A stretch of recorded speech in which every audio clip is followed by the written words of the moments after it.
अगला क्वेश्चन क्या है कि 26 और 91 का एलसीएम तथा एचसीएफ ज्ञात करो, फर्स्ट गुणा सेकंड का सत्यापन करो। अगर ऐसा क्वेश्चन आपके बोर्ड के एग्जाम में देखने को मिलता है तो आप क्या करोगे, सबसे पहले 26 और 91 का लासा और मासा ज्ञात करोगे। तो इससे पहले क्या करेंगे, हम कोई सी विधि से इससे खंड करेंगे। 13 दूनी 26 हो गया, ऐसे ही करेंगे तो इसमें दिखा देगा 7 का जाएगा डायरेक्ट, 13 7 91 खत्म। अच्छा हम लिखेंगे यहाँ पे 26 और 91 का जो हुआ 1 गुणा 2 गुणा 13 आपका हो गए। ये 1 क्यों लिखा है भाई, 1 सबका मालिक है, सबका मालिक 1 है तो 1 हम लिख सकते हैं, कोई दिक्कत नहीं है। और यहाँ लिखेंगे 7 गुणा 13 लिख दिया। अच्छा एचसीएफ निकालेंगे भाई आप, और एलसीएम निकालना है।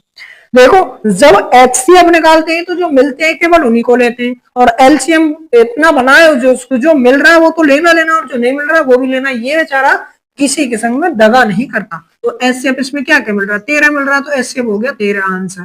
लेकिन एलसीएम 13 तो है ही है, ये तो है ही है, 2 को भी उतार लो और 7 को भी उतार लो, टोटल हो जाएगा 13 गुणा यानी 182। ठीक, अब हुआ है कि अब सत्यापन करना है, यानी कि सत्यापन क्या करेंगे, सत्यापन। बेटा सत्यापन फर्स्ट गुणा सेकंड एलसीएम गुणा एचसीएफ। ठीक बच्चा, पहली संख्या क्या है हमारी, पहली संख्या हमारी 26 है और दूसरी संख्या 91 है। तो हम क्या करेंगे, फर्स्ट यानी पहली संख्या 26 गुणा 91 बराबर 13 गुणा 182।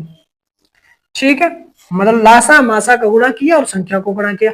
इन दोनों का हमें क्या करना है बच्चा, मल्टीपल करना है, और मल्टीपल करके अगर बराबर आया तो हमारा एलसीएम सिर्फ सही है, अगर बराबर नहीं आता तो हमारा गलत है। अच्छा अब इनका मल्टीप्लाई करते हैं तो 13, अब इनका मल्टीप्लाई करके आ गया 33 23 66 23 66, दोनों तरफ सेम संख्या है, तो कहने का मतलब हमारा सत्यापन हो गया। अब नेक्स्ट क्वेश्चन देखो भाई, यदि दो संख्याओं का एचसीएफ 16 है और उनका गुणन, दो संख्याओं का एचसीएफ 16 है तो उनका गुणन 307 है, तब एलसीएम ज्ञात करो। जब ऐसी आएगी दो संख्या एक संख्या दो संख्या, तो ऐसे में क्या करना है, हल करेंगे, हमको वही फॉर्मूला लगाना है, पहली संख्या यानी कि पहली संख्या गुणा दूसरी संख्या एलसीएम गुणा एचसीएफ।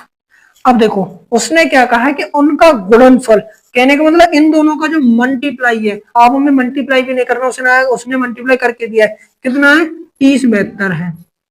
ठीक है, एलसीएम हमें पता करना है, एचसीएफ दिया है 16, तो एचसीएफ निकालने के लिए एलसीएम निकालने के लिए इधर करेंगे, तो 3072 बटा में एलसीएम, तो यहाँ कितना आ जाएगा बच्चा 16 आ जाएगा। ठीक, अब 16 का इसमें डिवाइड दे दो, 16 का डिवाइड देंगे तो देखो 16 एकन 16, कितने बचेंगे भाई साहब, 16 का 16 14 बचेंगे, 16 नंबर 144, फिर 3 बचेंगे, 16 दूनी 32, तो जो एलसीएम है वो कितना निकल जाएगा 192। अब देखते हैं नेक्स्ट क्वेश्चन है कि दो संख्याओं का एचसीएफ इतना है तो उनका एलसीएम इतना है, एक संख्या इतनी है, तो दूसरी संख्या बताओ। तो वेरी सिंपल है, यानी कि वही लगाना है हमें हल करते टाइम, कौन सा लगाना, फर्स्ट गुणा सेकंड एलसीएम गुणा एचसीएफ। ठीक है बच्चा, तो पहली संख्या कितनी है 725 है, सेकंड संख्या तो हमसे पूछिए क्योंकि हमको पता नहीं है, एचसीएफ कितना है 145, एलसीएम कितना दे रखा है 2175।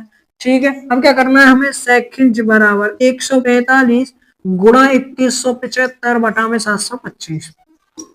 ठीक है, अब क्या करना है, अब इसका काटा पीटी करनी है। ठीक है, बिल्कुल काटा पीटी करेंगे। देखो अब हमें इसे काट के क्वेश्चन कर, 5 से कट जाएगा, देखो 5 से कटेगा, 5 दूनी 10 5 45, ये कटेगा 5 एकन 5 5 चौका 500 का 20 और 5 25, कोई दिक्कत। अब ये 5 से कट जाएगा।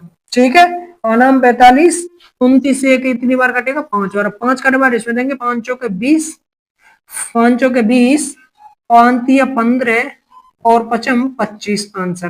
तो इसका जो एचसीएफ यानी जो दूसरी संख्या निकल के आएगी वो 435 आएगी। आप इस प्रकार बोर्ड में हल कर सकते हो। ठीक है, नेक्स्ट क्वेश्चन देखिए, 17 और 22 का एचसीएफ ज्ञात कीजिए जहां भाग देने पर शेषफल में से तो प्राप्त हो। ऐसा अगर क्वेश्चन आएगा तो सबसे पहले अगर शेषफल प्राप्त करने वाला है और एचसीएफ निकालना है तो इन सबको इसमें से घटाएंगे। तो फर्स्ट कंडीशन क्या करेंगे, 17 माइनस 2 करेंगे तो कितना आएगा 15, 22 माइनस 2 करेंगे तो कितना आएगा 20। अब हमारी जिम्मेदारी है कि 15 और 20 का एचसीएफ निकाल दें हम। वो 15 और 20, अब 15 और 20 के खंड कितने होंगे, 3 पंजे 15, 2 दूनी 4 दूनी।